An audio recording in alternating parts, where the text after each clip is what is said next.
Scott. So it's slightly last minute. I don't have any slides prepared for this. I was going to do it in the lightning session the other night, but I wasn't ready. But as I've learned the slide deck etiquette throughout Passwords, the only real slide that I need is this one. So alongside the site report UI that I run that does CSP and HPKP reporting, I built another little tool online to help me with some research. And it basically is just a little site that you can go to, and it analyzes the HTTP response headers of any site that you type in. So you can get an idea for whether they're deploying things like CSP or HPKP, whether they issue the HSTS header. And there's a few other security-based headers that sites can issue. And it was quite simple, just grab the headers, did a bit of color coding, gave you a bit of information, and it got quite a little bit of traction. So I wanted to kind of rebuild it and relaunch it. I took a lot of inspiration from anyone that knows the Equalis SSL test built by Ivan Ristic.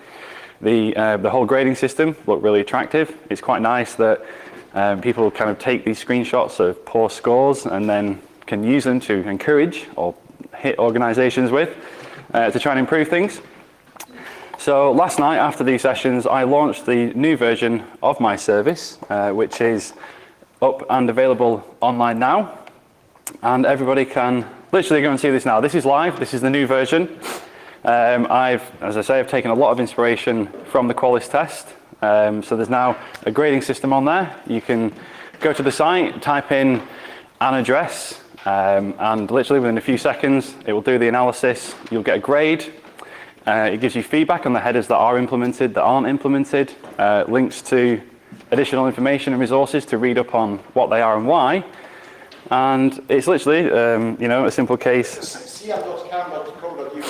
Oh, see, I was going to be neutral there, but so what? So where are we? cl.cam. Is it AC? Yeah. So, oops, did I type something wrong? Did I type that right? Yeah. Let me try the one that I was going to use. So yeah, I'll have a look at that. So yeah, you basically just type in the address that you want to use. It's quite difficult to kind of grade on redirects because some of the headers still apply, some of them don't. There's no content on the page. So you kind of get this the R score. I still show this because there are some headers that do have value here, and administrators may want to check whether or not they are issuing things. But if the site you're scanning does get a redirect, it puts this little line up here to say, this was a redirect. You simply click to follow, and it will then follow the redirect.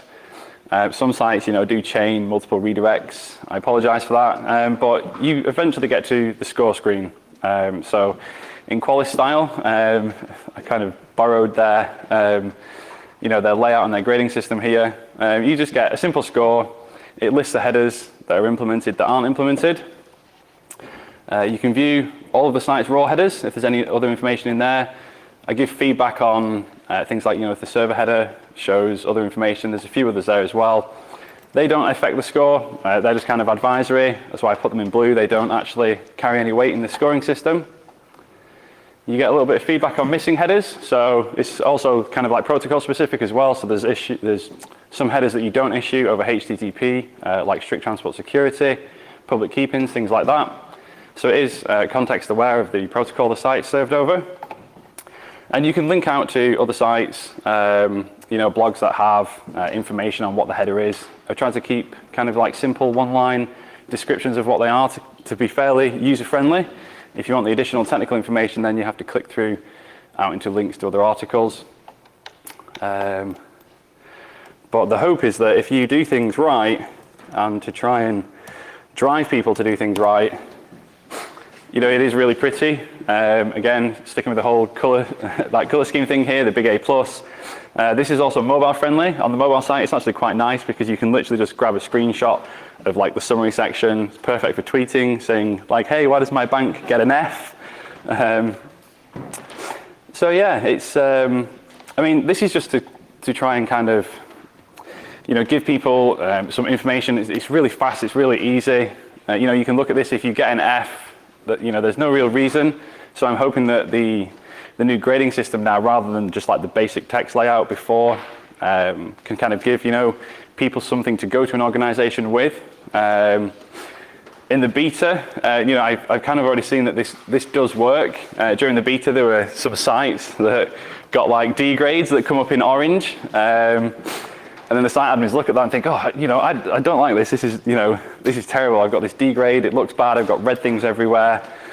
And during the beta, they actually went away and came back and are now like A grades. So, this does work. I'm hoping this will go out to like a slightly bigger scale and kind of give that encouragement and, the information all in one nice, concise little report, if you will. So this is up now, quick QA session, guys. Try it out, open it, scan some sites. If we go back to the home page, hopefully. So yeah, we can see that all of these scans here are live. So the recent scan just kind of cascades down. Hall of Fame, A or A+, if you want to get in there again, that will just cycle through recent sites. It's very much like the Qualys SSL test, so if you have seen that, you'll be very familiar with the format. And hopefully, if people are out there scanning now, we can just refresh and see there. Got a few more. What have we got? Twitter.com with an A. So yeah, that was it. I just kind of wanted to come up. I was going to launch this in as I say, in the lightning talk session, but we didn't have time to get around to that. So I thought I would present it now. Thank you very much.